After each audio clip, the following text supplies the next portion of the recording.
আমি জামায়াতকে বলবো, আপনাদের জন্য সুবর্ণ সুযোগ চলে আসছে। আগামীকালই নির্বাচন হবে না, হক্কানি ওলামায়ে কেরামের সাথে আপনাদের যে মতনৈক্য আছে বসে সমাধান করেন।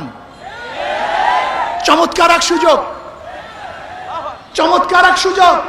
দেখেন, নৈতিক ও আদর্শের মিল না থাকলে সাময়িক মিল থাকে না। আমরা চাই টেকসই স্থায়ী ঐক্য, যে ঐক্য হবে আর কোনোদিন ভাঙবে না, ফাটল হবে না।